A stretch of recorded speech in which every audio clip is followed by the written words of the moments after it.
Hello, I'm Jerry Crosby, and I'm here today with the Chico Life Sketches webcast. And I am happy to be interviewing old family friends and new personal friends, Donna and Mark Arvonen. So it's so good to see you guys and to have you here today. And before we even begin, I have to say that Donna and I have team taught seminary, which is a very bonding experience. There's nothing like getting up at 6 o'clock in the morning and working with teenagers to make you form a friendship. So I'm super excited that you're here today. Thank you, Jerry. But we're going to be talking about kind of your life stories for the both of you. And so I just thought we would start with your childhood. Can you tell us where you grew up and a little bit about how that worked? So, Mark, we'll start with you. Can you tell us a little bit about your childhood? You grew up in the Bay Area, yes? I was born in San Francisco, as was my father and his mother. The first relative on my father's mother's side was born in San Francisco in 1859, and the last relative on our family was born in 1959. So we spanned it 100 years from there. My mother was from North Ogden, pioneer heritage. My father's father was from, his family was originally from Finland. They came across to New York, Michigan, where my grandfather was born, Denver, and then San Francisco. On my father's mother's side, they came originally from sort of Irish, Scottish, English, and to Eastern Canada, and then over to San Francisco. After I was born, my father was recalled to the Army Air Corps, and my first birthday was in Waco, Texas. Then we moved back to the San Francisco area. I was born in the Mission District, moved around several times, never lived anywhere, for me, longer than about 5 years, out in South City, back to San Francisco. My father was a fireman, and then he became a dentist like his father and my sister. My father's never been a member, and my mother came from pioneer heritage, and that's where we went to church. I always thought I was a member of record, but when I was 53, found out that I was actually considered a convert. Oh, interesting. That was interesting to me too. Like the ward clerk told me that. And what was it like growing up in San Francisco? And this would have been in the 60s. 50s. 50s. But were you like a teenager during like Haight-Ashbury time period in that? Well, yeah, growing up in San Francisco at that time, we pretty much roamed the streets. I mean, I would go downtown on a bus by myself or with some other friends. Free range childhood. Yes, we could go anywhere we wanted at that time.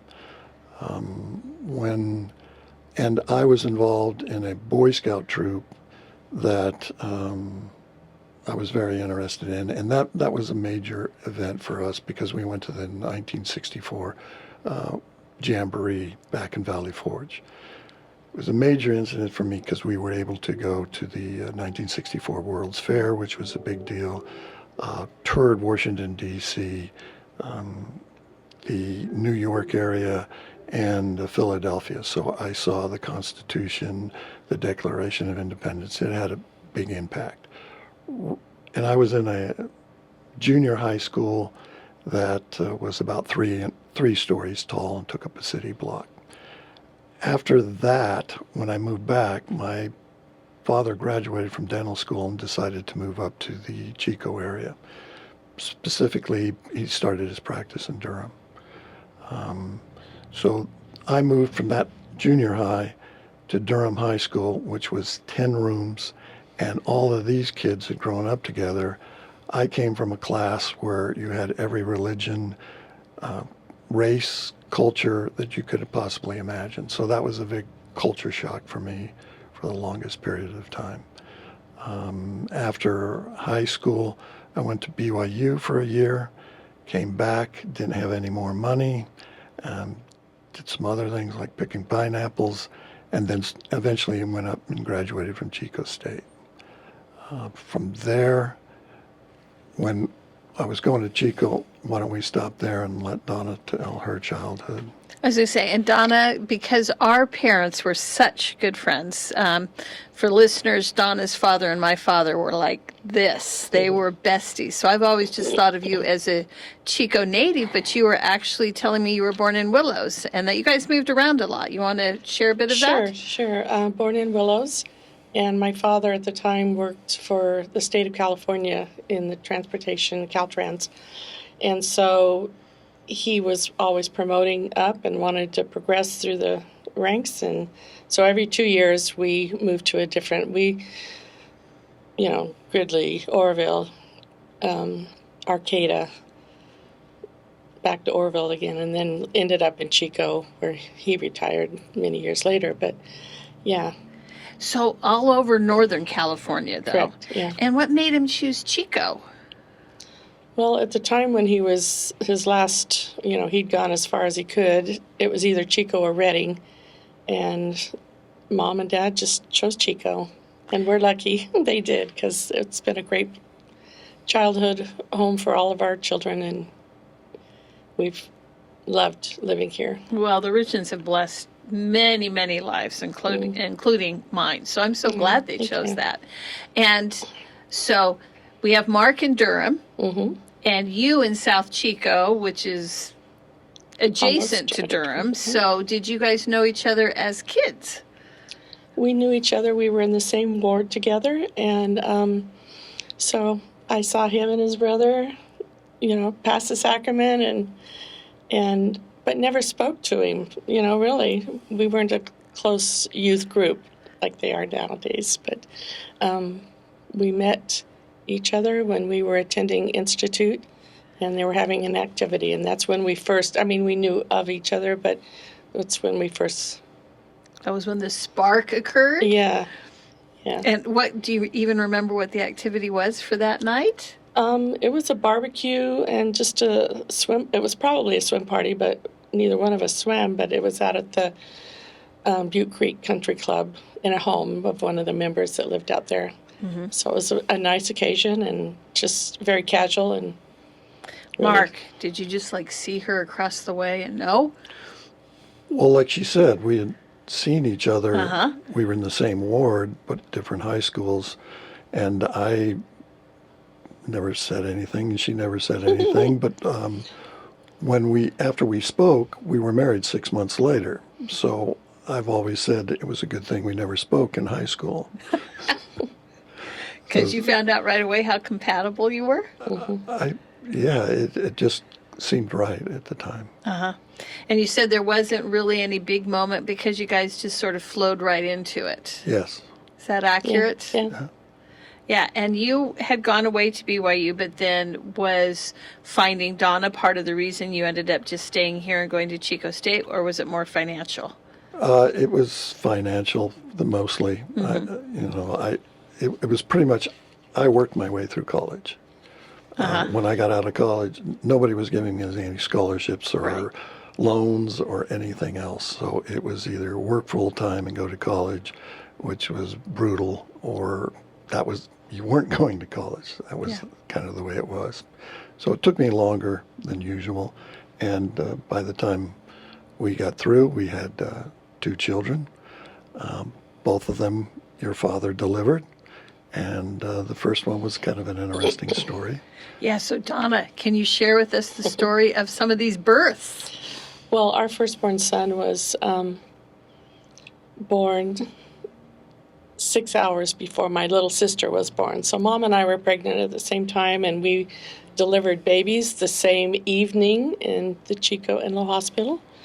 And by the same doctor. By the same doctor. It was so convenient for your father, I thought back. It's like 2 for 1 that night. So anyway, it was my first child. I wasn't well when I went into the hospital, but I have this distinct memory of Mom coming in the next morning. I had my son at 6 p.m. Mom had hers a few minutes after midnight. And so they have different birthdays, but just 6 hours in space of time. And I felt awful being the firstborn child, I was just not feeling well. And then she comes into my room, full makeup, full hair done, all perky, and says, "How you doing?" And I'm like, "Get out. Don't come in here." But, the years have been great having a sister and a son so close together in age. And the stories I grew up on, your mother was sort of notorious for having the most easy births on the face of the planet. Yes, I come from a family of 8 siblings, so, Yeah, like she could be getting her nails done and giving while birth at the same time. Yes. But yours was difficult. You had shared with me you had a really bad fever as well, and that you had called my dad about that. I did. The day before Saturday, I was just really burning up with fever, and he called me back and said, "So how's it going?" And I said, "Well, I'm just really burning up. I think I need to have you take a look or do something." And he says, "Well, what's your temperature?" And I said, "It's 103. And he says, "You mean 100.3? And I said, "No, it's 103. And he says, "Meet me at the hospital right now." So we raced off, and, everything was fine. He just wanted to keep an eye on me. But, the next day I gave birth. Were you sick on top of the pregnancy, or was Yes. the pregnancy causing that? No, I had some type of flu, and, So. What a delightful time that must have been for you. Yes, yeah. And how about the next one? Well, before she finishes that, I was a biology major, so I went in for the birth. And I remember your father saying, because she couldn't say anything, she couldn't talk, this was the quietest birth he'd ever experienced. And they took our son off because they didn't know if he was sick, and he was isolated for a while. That must have been a little frightening, especially with your first baby. Yes, but it all worked out great. Your dad was a great comfort knowing that he had it all under control. So, yeah. Yeah, I'm glad he did. He was very good at that. Yes, he was. Yep. And the second pregnancy. Alicia was born a couple of years later, and Dr. Crosby, I worked for your father. The day after I graduated high school, my father called your father and said, "You don't happen to have something my daughter can do at your office down there, do you?" And so he said, "Yeah, send her down Monday morning and we'll put her to work." So I worked for your father for years as the insurance biller. I billed insurance for all the... See, I didn't even know that. That's awesome. So it was great. Like I said, our families have been intertwined for a while, and that's lovely. Now, you've covered David and Alicia, and there's 2 more. So can you share a little bit about your other kids? Yes, after Mark joined the Navy, and we were off and about traveling the world, Bridget was born in Corpus Christi, Texas, 2 years after Alicia. And then we did some traveling around. We lived in Guam for several years. And I wanted to have a child there, but Mark said no children outside the U.S. So anyway, we came back, and we were stationed in San Diego when Ian was born. And so he was a few years after. Thank you. And that kind of brings us back to you, Mark. What took you from being a biology major to aviation and the Navy? Is that the right branch? Right. Yeah. My last semester, I was trying to apply for medical, but I was just getting roadblocks everywhere. I took a real estate law class, and I went into my instructor's office one day, and he only had one picture above his desk, and it was an A4 Navy plane. And I asked him, I said, "So what's that plane about?" And he goes, "Well, that's one of my students." And I said, "We can do that?" And that kind of started the ball rolling, and then it just kind of felt natural. Now, the program I went through was called AOCS. It doesn't exist anymore. It's the same one that they made a movie about called An Officer and a Gentleman. It's had Marine drill instructors, and it was down in Pensacola, Florida, where the humidity was like 96 and the temperature was 95. I didn't know what I was getting into. In that class, we checked in July 3rd, hottest day of the year, and there was 38 of us. 19 of us only completed the program. Wow. There was a high dropout rate for that program. We still get together, a group of us still get together for reunions. The last one was 2 years ago down in Brownsville, Texas, where SpaceX was. We went and toured that. So even though it was 3 months, there was a lot of bonds made at that time. And what made aviation the choice? It felt right, and when I get in I still prefer to be in the air. I'll put up with anything I need to do. I prefer to be in the air than be on the ground. I consider aviation more of a calling than a job. Yes. For what you do and everything about it. The Navy, when I went in, I didn't know the Navy had helicopters, and it's a long story. I won't get into it because, and that's where they ended up sticking me originally. But you fly fixed wing and helicopters at the same time. So our first assignment, I wanted to be on the West Coast. I will say, Donna never said anything when I went in the Navy to me personally, but she said she cried later. And my first assignment, the only West Coast was Guam. So we thought we were going to the end of the world, and she cried again for that. But we had a very enjoyable time out there. What my job out there was flying twin-engine Huey helicopter, which is made famous in Vietnam. And we would fly island to island. We would fly from Guam, Rota, Tinian, Saipan, which is a lot of World War II history involved in that. And we would land on waterfalls, on beaches, It's a search in the and jungle. rescue mission. Yeah. Search and rescue, utility. We did a lot of different things, from tour guide to everything else. I also went to Iwo Jima from there, which not very many people go to, and up to Japan and several other places. That was not in the helicopter, but that was in a C-12. We also traveled because you got the opportunity to travel.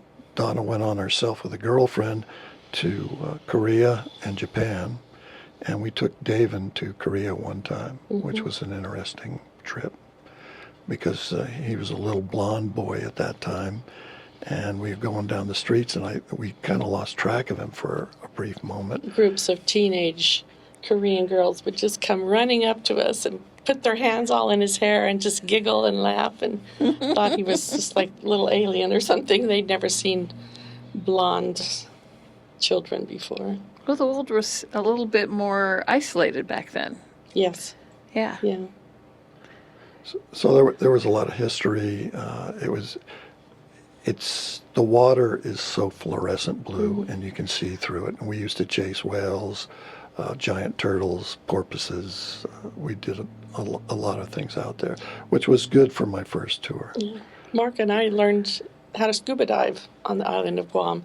And so we did that together, and that was amazing to take that time to take the course and to be certified and go through all the hard tests they would take us out in a little boat and dump us off and have us take off all of our equipment, all of our breathing apparatus, and then put it back on and clear our mask and be able to breathe before they would sign us off. So I was scared to death, but I did it, and I'm so glad I had that experience behind me. But the water out there is unbelievably turquoise blue like you see in movies, and you can see forever underwater. How fun. And were the tears just the, I'm going to have to move away from family, or it's the Navy, or I'm afraid my husband is in a military position, or all of the above? Pretty much all of the above. Not so much miss my family. We moved so much when I was a child that, every 2 years I'm looking around thinking, where can we go? What can we do?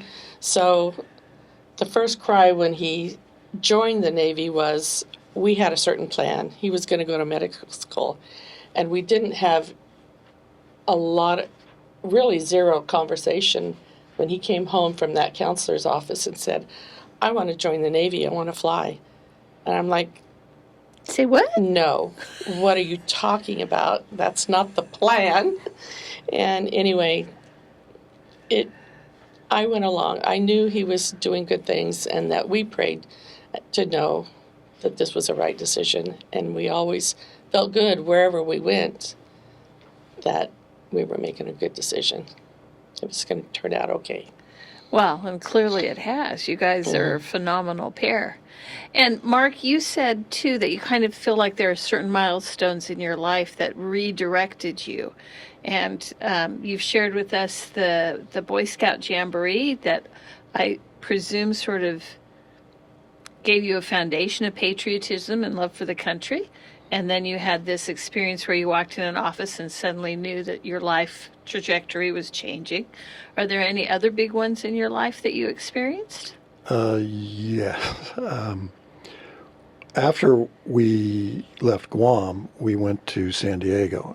We were living on Coronado because that's where the base was, which was very nice. That's an experience I think our family loves, being down there.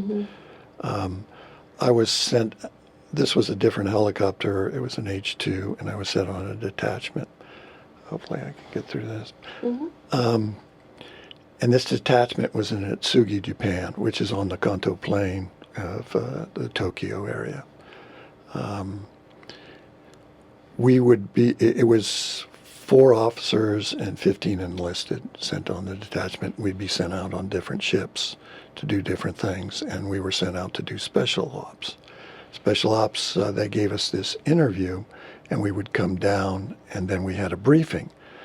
And the 4 of us that went down for the briefing, the 4 officers, we were 4 pilots. When we came out of there, we essentially, we were on our own in a very hostile weather situation and environment, and enemy was not going to be very friendly, and they had a large contingency. We were in their backyard, not in ours. So we all didn't feel like there was a good possibility we weren't going home. So I decided on my own one day to go to the Tokyo Temple.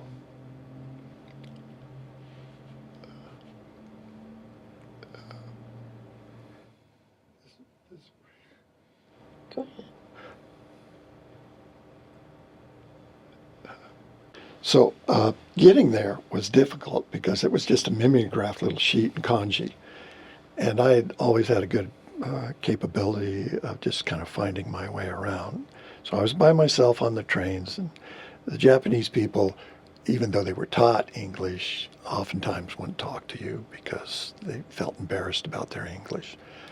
I found my way to the temple, and after I went through a session, I was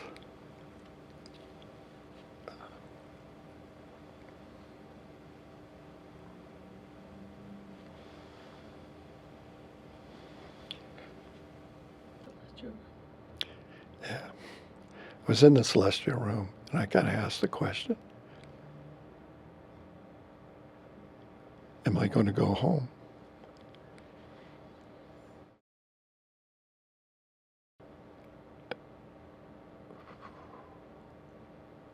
And I got a very clear answer that I was. So when I went back, the makeup of the detachment was kind of unusual. The ONC was the lieutenant commander, and he was an aircraft commander. There's another aircraft commander, and we were the 2 junior pilots, so we were the co-pilots. And typically what you did is you swapped pilots when you went to fly. So now we're in the operational area, but the ONC had no faith in the other aircraft commander, so he comes to me and tells me that I will be flying with him full time, and we won't be switching back and forth. There was good reason for him. I didn't particularly care for this individual anyway, so now I was stuck with him in a hostile environment. Every day was, I'm not going to go into a lot of stories, I'm just going to tell one story that happened to us to kind of describe what was going on. We were, the ship was down there. There was land close by, but we couldn't go to that land to land. And we were about 5,000 feet above the ship. And the individual on the ship asked us to do something that was in total violation of our rules of engagement, which was to go down low and fly 50 miles away from the ship. And the guy that I was flying with, the aircraft commander, he immediately said, "Sure." And I couldn't believe he said that, first of all. And then before we even went out there, a commander had came to me. He says, "Hey, where you guys are going, be careful, because the weather can change, the visibility can change immediately." And it was a clear day that we were flying, and you could see forever, and it was the afternoon, and the sun was just starting to go down. And something clicked, and I immediately lowered the power on the aircraft and started circling down to the ship. And the guy I was flying with, before he could even say anything, he just goes, "What?" or complain. About halfway down, the visibility started to come in on us. I called on the radio for a green deck, which means that they prepare the ship so you can come in and land. As we're spinning down, you can see the visibility start to come in on us. We came down around, we came over the ship, landed, they chalked and chained us, which was standard procedure. And the hangar door was about 30 feet in front of us, and by the time we shut down, you couldn't even see the hangar door. Mm-hmm. There was no place for us to go. We used to have to fly with wetsuits because the water was too cold. And if we'd gone in there, we couldn't have lasted too long. So I'm expecting to get kind of chewed out, and nobody said anything to me.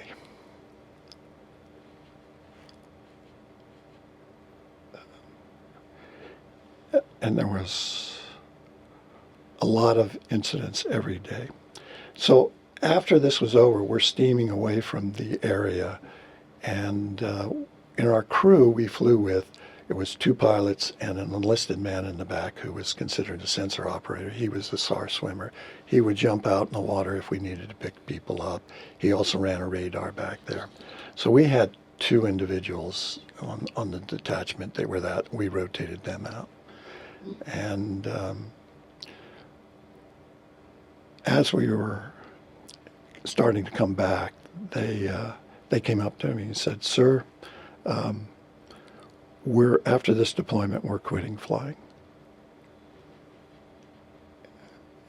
And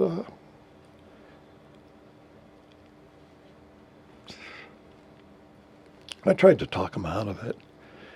And then they said,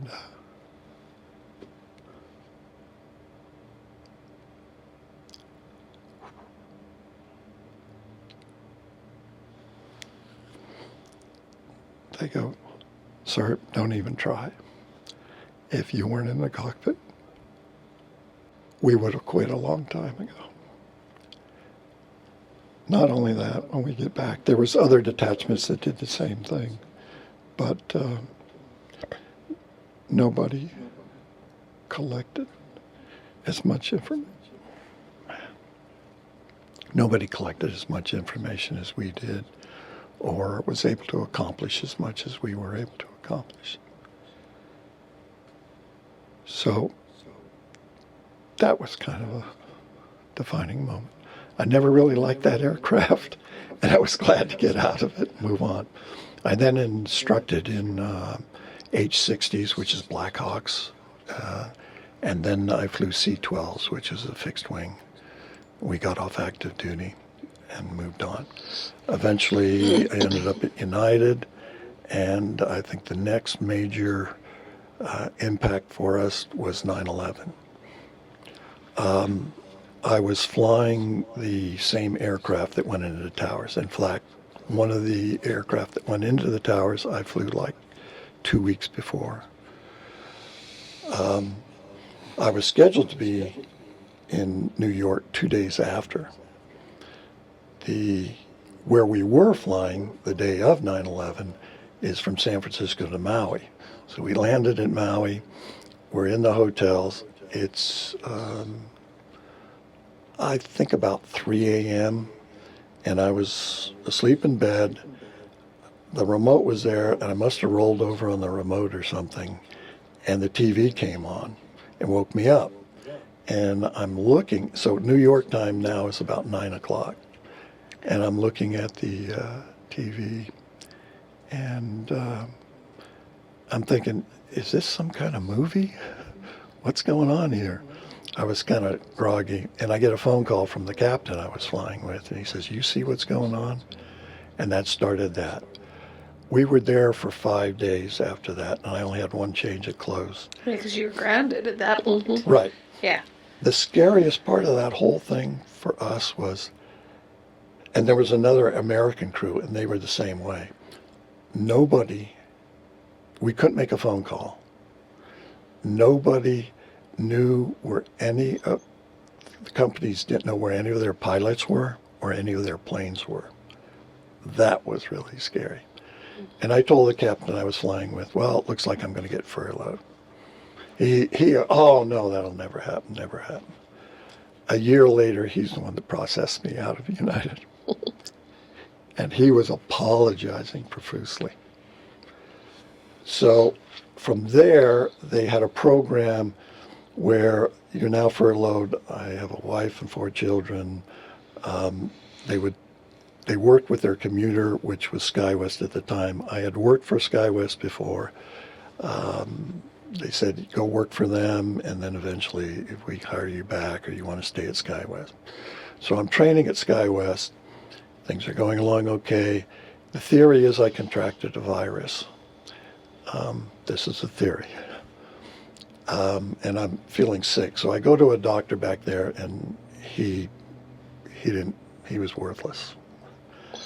I continued my training, and I did my check ride, and when I did my check ride, I couldn't see 10 feet, and I was having chills and everything. The fact that I even completed the check ride was pretty amazing. I come back home before I go on to somewhere else. I see a doctor back here. She immediately puts me in the hospital, where I stay for about 5 days.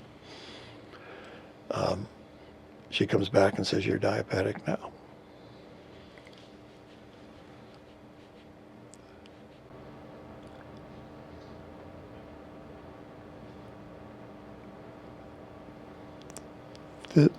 This ended up being real, yeah, because my understanding, diabetics couldn't fly. They said, well, you might be able to get your medical back within a year. I was able to get it back in 5 months. But SkyWest gave me an ultimatum that I had to have it by this certain date. Mm-hmm. And I told them I was going to have it 2 weeks after that, so they fired me. United comes back and says, hey, we think we can get you your job with them back. And I can't believe I said this, but I did. I said, after the way they treated me, I don't think I want to work for those people. Not knowing how I was going to take care. So I started looking for other jobs. I found one at Caltrans, which was certifying all the airports in California and flying, but it was based out of Sacramento. The other one was an unmanned project. Now this is Global Hawk, which most people don't know, but it has a wingspan of a 757. It goes up to 60,000 feet and stays up for 24 hours, and it's flown from the ground. Really? And it still does the same job as the U-2. I applied for both of them. I was turned down for both of them. And then I started looking for another job, and then both of them offered me a job. So now I had to choose. I chose the Global Hawk position. This was down at Edwards Air Force Base, and then follow on, my program was going to be with the Navy. Donna's sister had worked in the Lancaster area, and she said, I'm not going down there. Which she didn't. You've got to know that I at this point, we've been married so many years, and it's like, I'm tired of following you around. I'm staying home in Chico with the kids, and you can just commute back and forth. He's a flyer. Yeah. And her father used to say to us, you know, you can't count all your years of marriage because of all the separation you two have had. But that's why it's been a good marriage, because he's been gone off and on. He comes home and he goes. He comes home and he goes, and it's been great.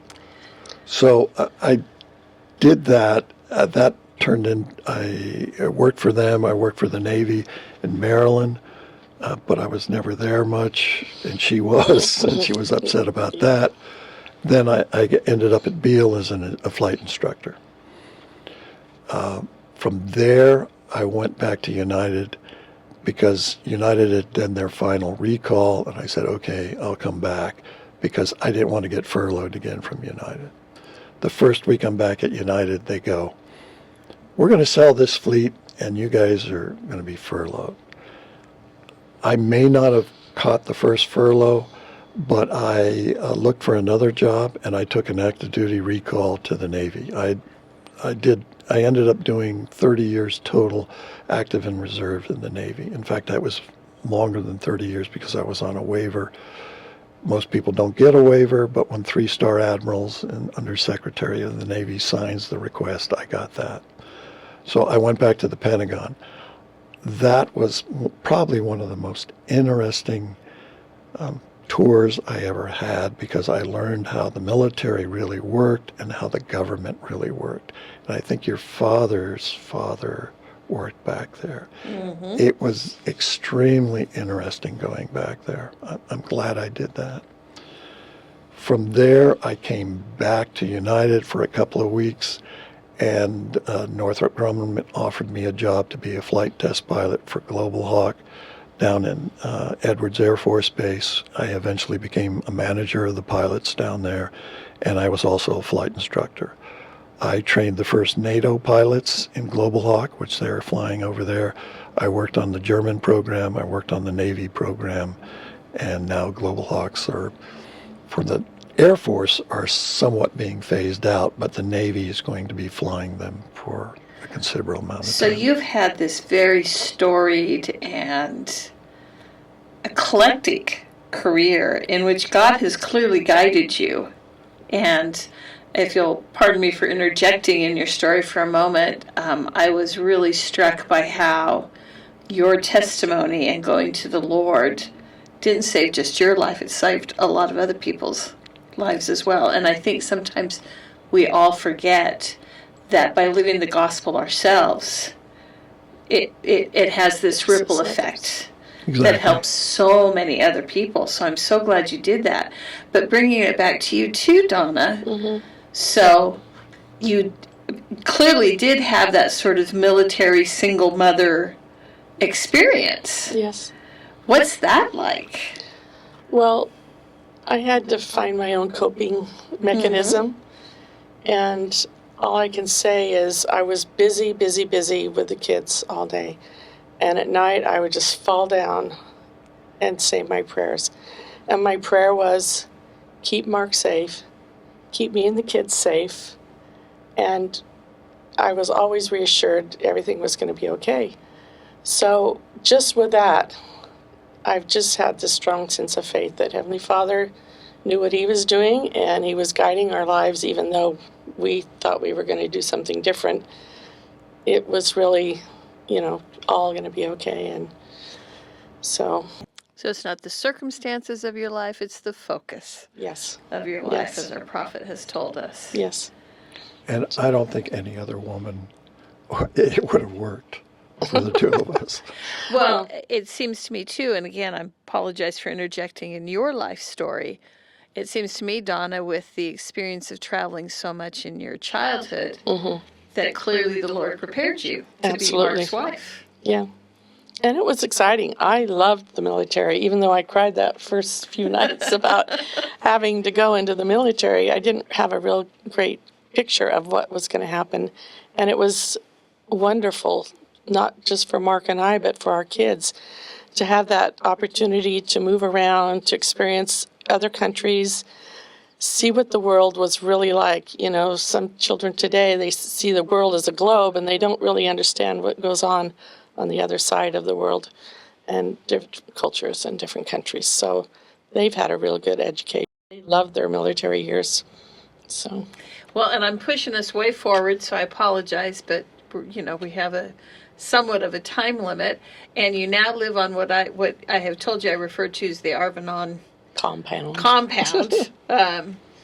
So you have 3 families that live all next to each other, and you guys are like the premier grandparents of all time.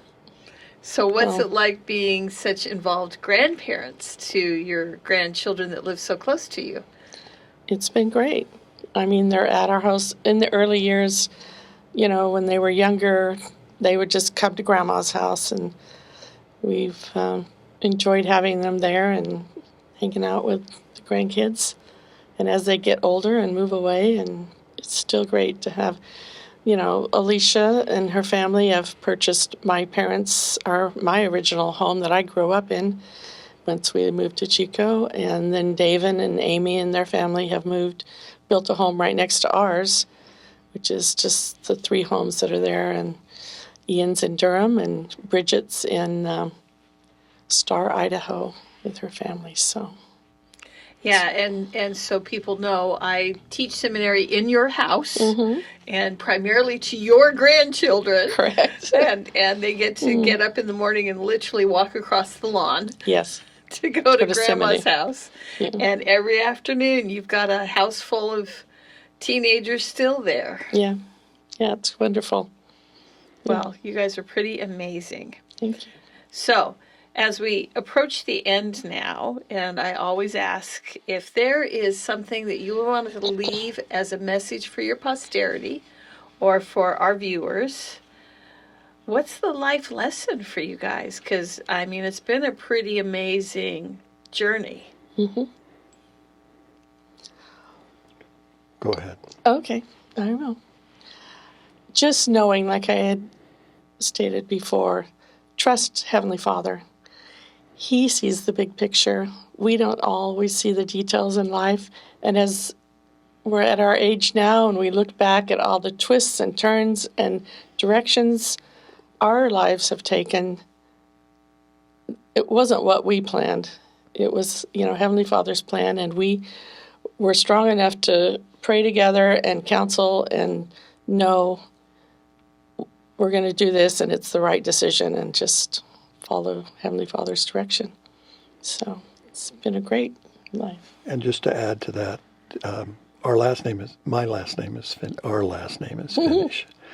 And there's a Finnish word, it's called sisu, and essentially it is never give up. And to continue on no matter what. And I think that's to add to that, just never give up and just keep putting your faith in Father